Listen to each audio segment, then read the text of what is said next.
ng House. Ibig So, sabihin, tama. distinguished speaker, nung ikaw ay naging senior deputy minority leader, ito ay may sabwatan sa mayorya? Ang ganito po ang nangyari nung ako po Bakit naman sa buwatan? Lang iya. Hindi naman sa buwatan ang nangyari. Pinili nga siya, di ba? nirekomenda na senior deputy minority leader. Oo, di ba? ni, Narekomenda eh. dating senior deputy minority leader Paul Dasa. Well, Hinirap Mr. po ako. Excuse me po. Mr. Tapos Speaker, hinirap I po have ako. the name. Alam niyo, may pagkabastos din tong babaeng to eh. Grabe, di ba? Talagang ano rin eh, kumbaga style na nila yan eh. Pagka sa hearing eh, talagang babarahin yung mga resource person, binabastos nila eh. Ayan, may pagkabastos din. Grabe. Name senior deputy minority leader. Noong 19th Congress. Well, Paul Mr. Dasa. Paul Nirekomenda Dasa. niya po ako. Sabi niya, kakausapin niya si minority leader Nonoy Libanan upang ako ang kanyang maging kahalili. Ibig sabihin, Mr. Speaker, ang Di ba po ako ating tapos? kagalang-galang Di ba na po? kasamahan na si Patapusin Honorable niyo Egay muna ako bago niyo ako Alice ay tanungin. hindi pinili ng minorya? But, Because that is... kaya nga po, patapusin niyo ako para may kwento ko lahat. Pwede? Yeah, but Ayaw tapusin eh. Tapos pwede niyo ako can I have tanungin. a direct answer, Mr. Speaker? Ayaw Kasi directly answer nakakagulat. you. Eh, ang tigas talaga ng ulo. Dapat tapusin muna. Huwag mo nang sasabat-sabat. Grabe. Nagkakwento pa at nagpapaliwanag pa si Congressman Erice. Hindi man lang pinapakinggan. Grabe ang bastusan talaga, di ba? Yeah, Mr. But, Speaker, my question is Honorable- very simple. Napili ba siya ng isang former member of the House? Because that is very Nirekomenda unparliamentary. ko. He's putting some words on my mouth. Honorable Siguro natawagan ni Sandro Marcos to si Gary. Kaya todo depensa eh. Kaya siguro nung matawagan, talagang umano na. Sunod-sunuran na parang aso, 'di ba? Eh inutusan ng amo, biglang iyan, nagaburumentado na sa ano at may pagka bastos na. 'Di ba? Sabi ko po, nirekomenda session ko suspended. kay Lana pinatayan na ng Honorable Garin, Mike. you now Mr. have the floor. Speaker, if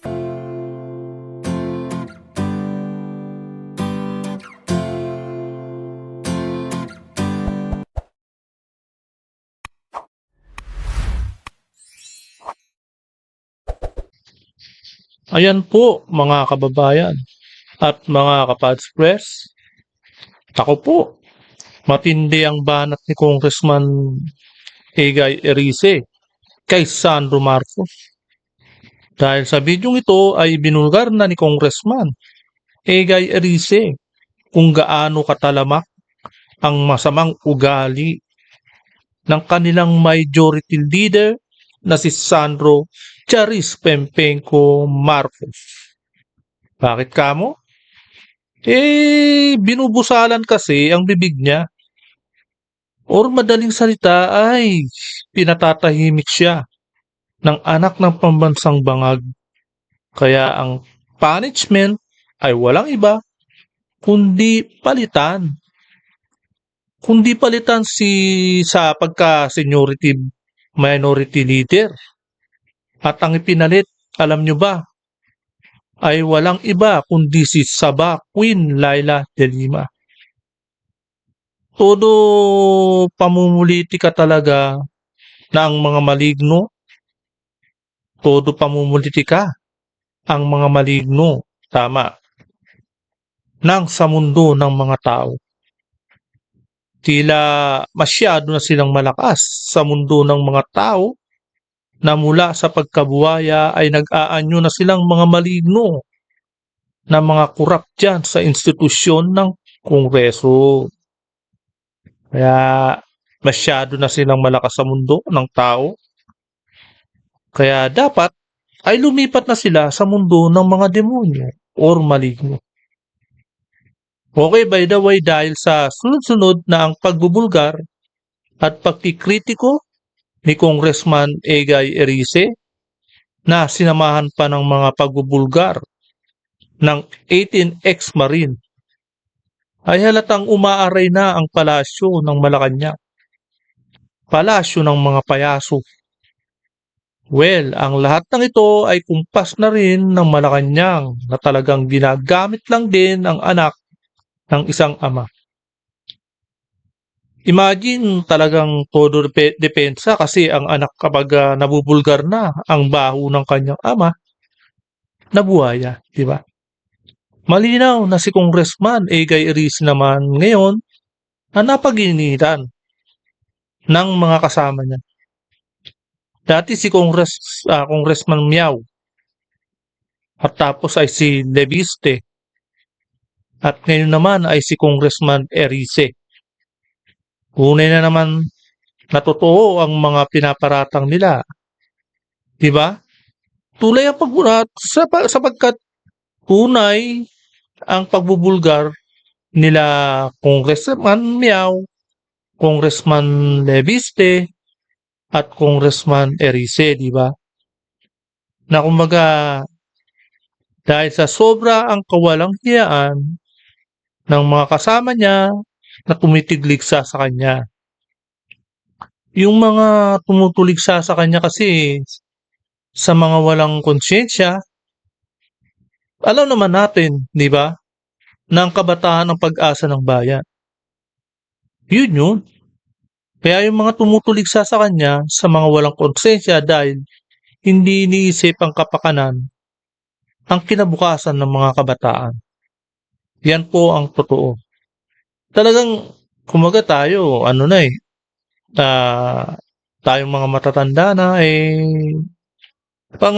ang iniisip na lang natin yung mga kabataan na lang. Yung mga kabataan naman kasi ngayon, nararamdaman na rin nila.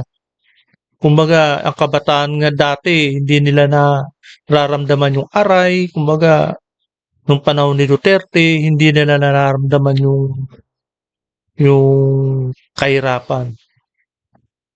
Ang nararamdaman lang nung panahon ni Duterte noon ay yung kaginawahan. Kaya nakakapag-relax din.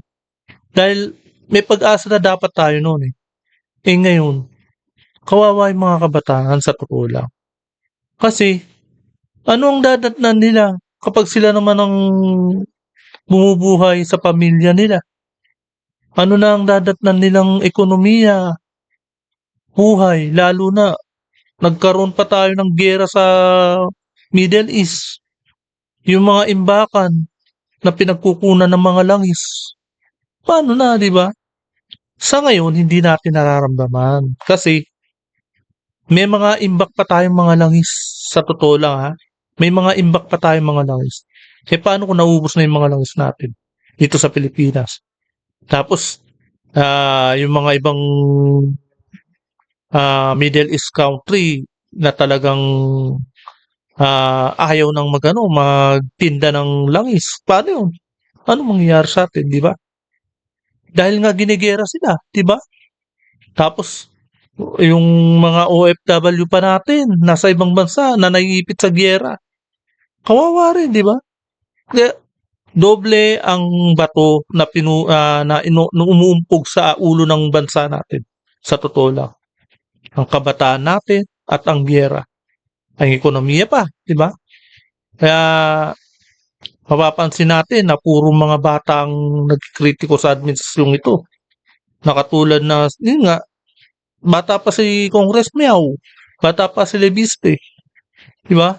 At tanging si Congressman Egay Erice ang may edad na kumakalaban. Kasi nararamdaman niya rin tungkol sa mga kabataan ang mangyayari sa future ng mga kabataan. Kaya yan po, no? Bago po natin ituloy ang video, I welcome po muna sa aking channel at ang muling nagbabalik, Pads Press TV. Kaya panoorin po natin at teka sandali. May nabasa ako napadaan lang sa wall ko. No? Ito, basahin ko lang. Ito, si Attorney Guanzon. Babasahin ko, paano ako magiging kakain suka kay Inday Sara Duterte. Di ko naman siya sinuka kahit kailan. Diba? Hindi nga natin narinig si Attorney Guanzon, diba? Na sinuka niya si Inday Sara, hindi niya kinalaban. Pumanig lang siya sa ni Lenny noon. Dahil kaibigan niya nga si Lenny, no? Eto, no? Hindi ba ang mga nagsasabi noon ang totoong kain suka? Dahil buong buhay nila ay anti-Marcos sila. Pero ngayon ay nakahalik sa puwet ni BBM sa ngalan ng salapi at posisyon. Sa ngalan ng maleta-maleta, male-maletang salapi, sa ngalan ng male-maletang salapi. Yan po, nabusalan na yung bibig ng mga ibang dilawan. Bagay, mga iba talagang pansariling interes lang talaga. Grabe, di ba?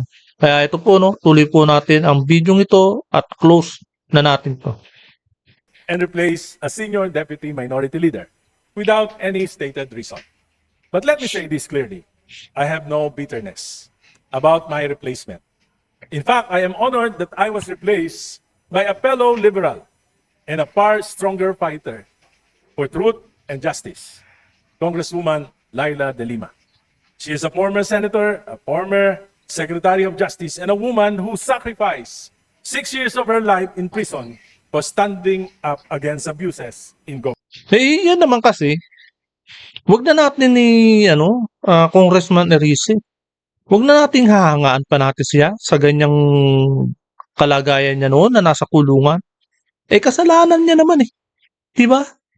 Kumbaga related siya sa mga, sa mga pulburon eh, di ba? Yung mga pinagagawa niya inagawa niya pa yung asawa ni Jonel eh, di ba? Ganun yun. May mga kaso talaga siya na pulburon related talaga siya. And for speaking for the truth. If there is anyone more worthy to take my place, it is Congresswoman Laila De Lima. Papasalamat din po ako kay Minority Leader Nonoy Libanan. Alam ko po na nakatali ang kanyang mga kamay. Malaki na rin po ang kanyang sakripisyo sapagkat madalas siyang tinatawagan ni Majority Leader Sandro Marcos dahil sa aking tuloy-tuloy na kritisismo sa mga pulisiya ng Administrasyong Marcos. Kita nyo, di ba? Yung binanggit ni Congressman Erice. Yan. Ganyang katalamak ang ugali ni Sandro Marcos. Alam nyo bakit? Siya kasi ang naghahari-harian dyan sa Kongreso. Makapaghari ka ba ng mga na talagang kumbagay hindi sa pamamagitan ng salapi? Kaya nakakapaghari-harian siya dyan dahil sa pamamagitan ng salapi at sinusupalpal niya sa mga mukha ng mga kalyado ng mga congressman dyan. Yung mga kape ng mga administrasyong ito na todo depensa dahil nga sila ay nasupalpalan sa mukha ng mga salapi. Policies. Ulitin ko po. Policies, not personal attacks. Kung malinaw, di ba malinaw? Hindi na may personal talaga. Series eh. Dahil sa mga policy ni Marcos, yung mga sistema ni Marcos na kurakutan, nahalatang-halata naman ng mga tao, di ba? Kaya yan ang nagiging dahilan kung bakit nagki-critics si Congressman Erice. Hindi sa pamamagitan sa namemersonal siya sa Pangulo. Hindi po. Eh, ikaw Sandro Marcos, dapat tingnan mo muna. Sa bagay, bulag-bulagan din. Magkakasabot talaga eh. Kahit na alam niyang mali ng administrasyon ng ama niya, todo depensa pa rin siya. I believe that I have faithfully performed my duty as Senior Deputy Minority Leader. I have raised questions. I have spoken the truth. I have offered well-meaning criticisms in the interest of accountability. But it appears that this House leadership does not welcome criticisms. And that, Mr. Speaker, is the real problem of dynastic politics. When the President of the Republic has a son serving as Majority Leader of this House. There is an Tapos avoidable yung ama. conflict of interest when a son becomes overly protective of his father instead of protecting the integrity of legislation. Hindi lang. Kumbaga, di ba kayong mga kongreso dyan ay boses ng taong bayan? Kaya nga sinabi sa inyo representative kayo, di ba? O ano na? Nasaan na yung pagkaboses nyo dyan sa kongreso para sa taong bayan? Kung ano yung reklamo ng taong bayan, dapat mag-i-speech kayo dyan at idudulog nyo dyan sa kongreso, di ba? Wala. Anong nangyayari? Puro ba kayo mga tuta at depensa, mga taga-depensa ng administrasyong ito? Some time ago, I spoke about the failure of President Marcos to protect the integrity of the 2023, 2024, and 2025 national budget. This Congress inserted and diverted some 1.45 trillion in the national budget. This is unprecedented in the history of our country. Defunding major foreign assisted projects and even the computer-generated maintenance allocations for our national highways. Kaya nagkasira-sira na po ang ating mga major highways. Unang-una, talagang tunaw na ang build dahil sa kawalang hiyan at hindi pagpapatuloy ng administrasyong ito. Funds from the PhilHealth and the PDIC were also diverted.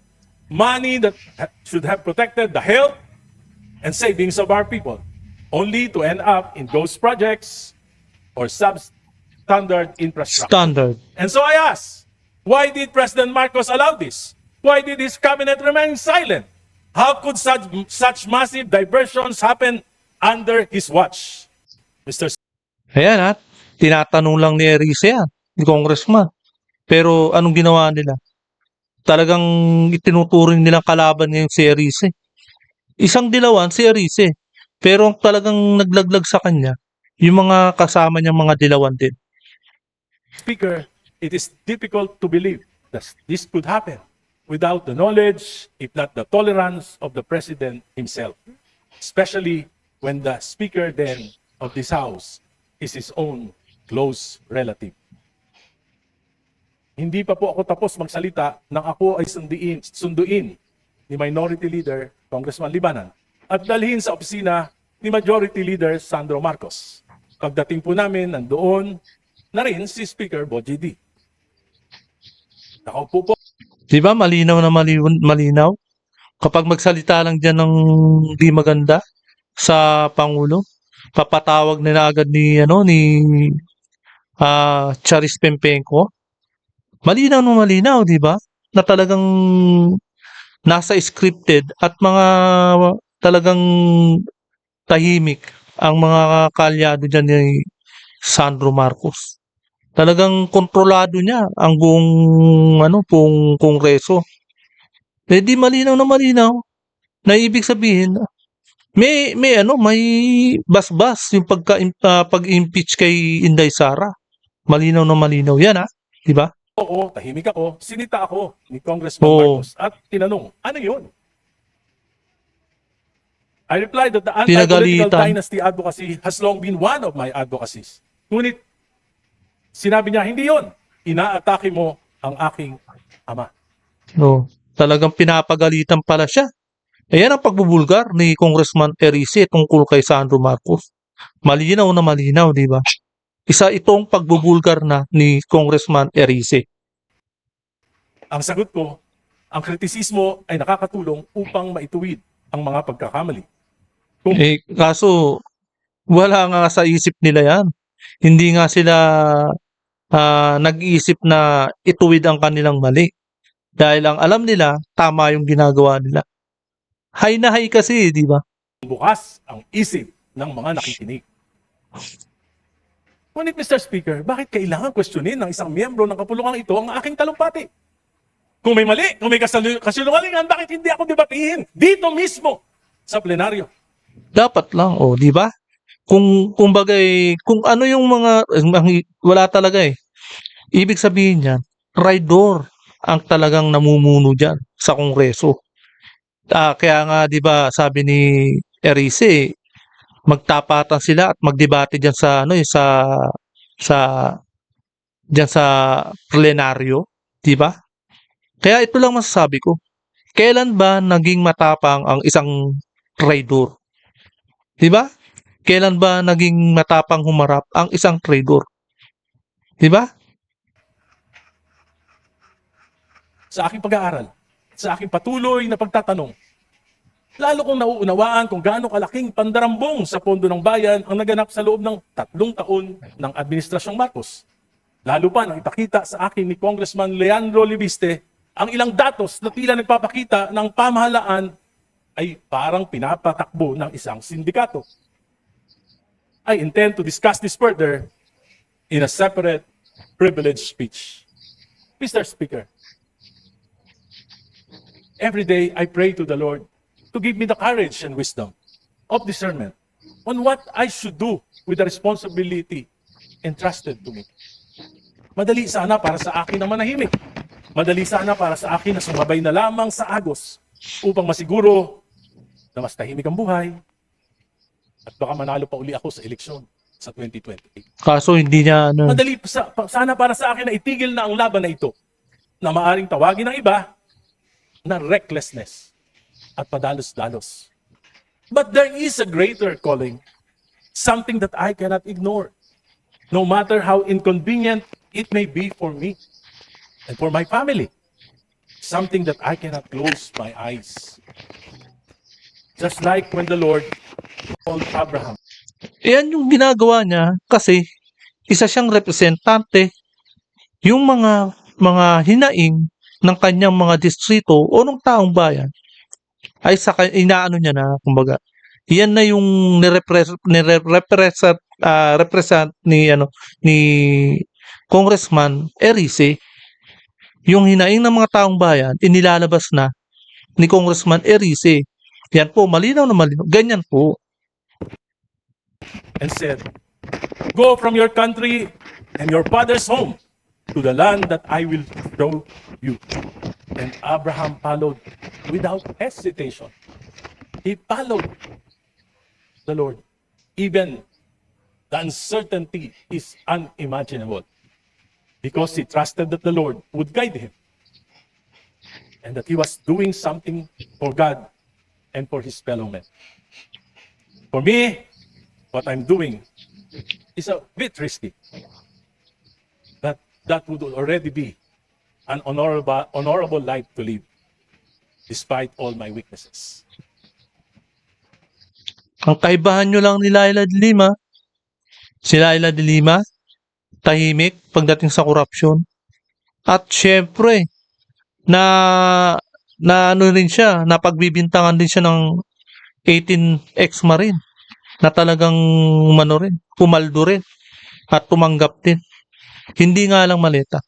Kumbaga na ispatan na yung kilalang-kilala ng mga ex-marine yung bag na dala-dala ni Laila de Lima.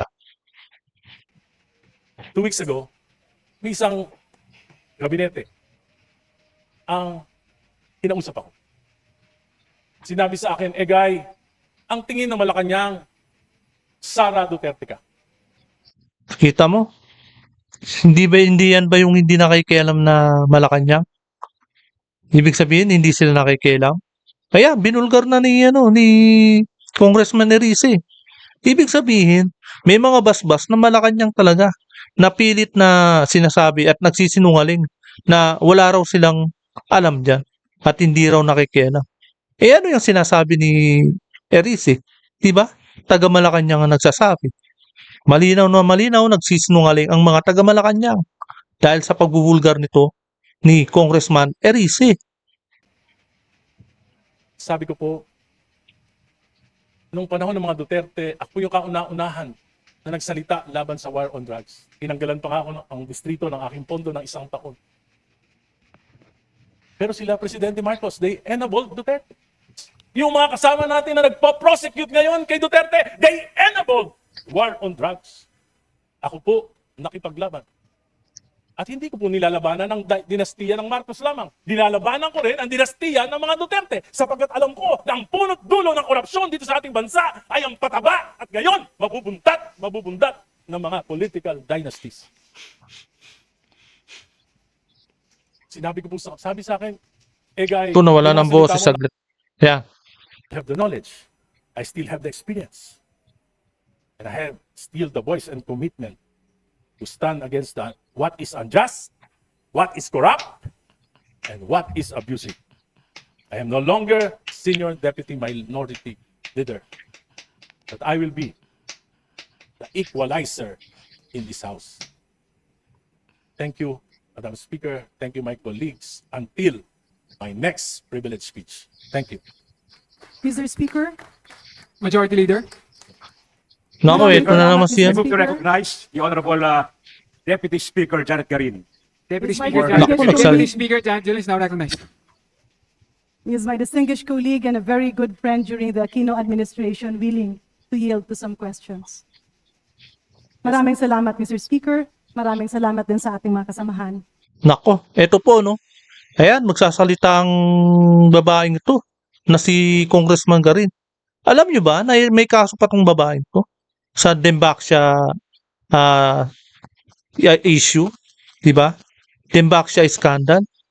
Dahil alam nyo ba na ang mga kabataan, maraming na-deadball na mga kabataan dahil sa yung problema sa Dembaxia dahil gusto na nilang may market at may corruption na nangyari. Nakakaawa po di ba? Etong babaeng to, ang may issue pa sa Dembaxia. Kaya wag po natin kalilimutan na isa rin tong sa mga talagang dumidepensa sa administrasyon dahil may mga blessing din na natanggap siyang babaeng ito. Huli Questions to natin. our distinguished colleague, Mr. Speaker, dahil medyo nalito ako, nalihis ang kanyang speech patungo sa pagpupuntirya na majority ang may kasalanan. May I inquire, Mr. Speaker, distinguished colleagues, to the Honorable Egay Erice, paano po ba pinipili ang isang senior deputy minority leader? Well, alam na po natin yan, Mr. Speaker. Hindi pa lang naman ngayong administrasyon na ito, ng mga nakaraang administrasyon, hindi po tayo pumipili talaga ng minority leader kung walang blessing ng leadership ng House. Ibig So, sabihin, tama. distinguished speaker, nung ikaw ay naging senior deputy minority leader, ito ay may sabwatan sa mayorya? Ang ganito po ang nangyari nung ako po Bakit naman sa buwatan? Lang iya. Hindi naman sa buwatan ang nangyari. Pinili nga siya, di ba? nirekomenda na senior deputy minority leader. Oo, di ba? si, Narekomenda dating senior deputy minority leader Paul Dasa. Well, Inilang Mr. po ako, excuse me po. Mr. tatapusin Speaker, niyo lang I po have ako. the name. Alam niyo, may pagkabastos din tong babaeng to Grabe, di ba? Talagang ano rin itong baga, style na nila yan Pagka sa hearing, talagang babarahin yung mga resource person, binabastos nila Ayan, may pagkabastos din. Grabe. Name senior deputy minority leader. Noong 19th Congress. Well, Paul Mr. Dasa. Paul Nirekomenda Dasa. niya po ako. Sabi niya, kakausapin niya si minority leader Nonoy Libanan upang ako ang kanyang maging kahalili. Ibig sabihin, Mr. Speaker, ang Di ba po ating ako tapos? kagalang-galang Di ba na po? kasamahan na si Patapusin Honorable niyo Egay muna ako, bago niyo ako Erice ay tanungin. hindi pinili ng minorya? But, Because that is... kaya nga po, tatapusin niyo ako para may kwento ko lahat. Pwede? Yeah, but Ayaw tapusin Tapos pwede niyo ako can I have tanungin. a direct answer, Mr. Speaker? I Kasi directly answer nakakagulat. you. Ang tagas talaga ng ulo. Dapat tapusin muna. Huwag mo nang sasabat-sabat. Grabe. Nagkakwento pa at nagpapaliwanag pa si Congressman Erice. Hindi man lang pinapakinggan. Grabe ang bastusan talaga, di ba? Yeah, Mr. Madam- Speaker, my question is Honorable- very simple. Napili ba siya ng isang former member of the House? Because that is very Nirekomenda unparliamentary. ko, he's putting some words on my mouth. Honorable Siguro natawagan ni Sandro Marcos to si Gary. Kaya todo depensa Kaya siguro nung matawagan, talagang sunod-sunuran na parang aso, di ba? Inutusan ng amo, biglang nagaburumentado na sa at may pagka-bastos na. Di ba? Sabi ko po, nirekomenda Session ko suspended. kay Lana, pinatayan na ng Honorable Garin, Mike. you now Mr. have the floor. Speaker, if I may, Hayaan na natin to. Grabe. Ito na. on suffrage Nagpasan na and electoral natin. reforms. Paliwanag pa rin ni and that is something that should be addressed by the minority. Do Erice. Kailangan natin mapakinggan. Kaya sabi ko, okay lang. Para wala ka na rin problema. At sinasabi ko, pinararangal ko na ang papalit sa akin ay kasama ko sa Liberal Party. At mali rin po yung sinabi nyo na pinagdidebatihan pa sa technical working group. Tapos na po. Approved na sa committee on suffrage and electoral reforms. At ito ay dadalhin na po sa plenaryo for plenary debates. Kaya po, bakit ko po nasabing bundat? Simple lang po. Ang proposal po, isa sa national, isang governor, pwede. Kahit kung ilang distrito, bawat distrito, pwedeng isa, magkakamag-anak. City mayor, kung 7 sa isang seat, sa isang probinsya, pwede, 7 magkakamag-anak na mayor. Kung ilan ang munisipyo, kung 20 magkakamag-anak na mayor. Kung 100 ang barangay captain, 100 barangay captain na magkakaanak, pwede. Yan po ay travesty of the Constitution. And meron pong karapatan ang mga mamamayan na magalit sa ganitong uri ng proposal na inaprubahan na ng Committee on Suffrage and Electoral Reform. Salamat po. Yeah, thank you. Ayan po, no? Hanggang dito na lamang po. Ating pong natunghayan at ating pong napakinggan ang debate at pahayag na walang iba si Congressman Egay Erisi na talagang todo ang pagbubulgar kay Charis Pempenco na todo rin na nilaglag si Charis Pempenco. Kaya hanggang dito na lamang po, at kung hindi ka pa nakapag-subscribe, please subscribe my channel para laging updated sa bawat upload ko. Maraming salamat po.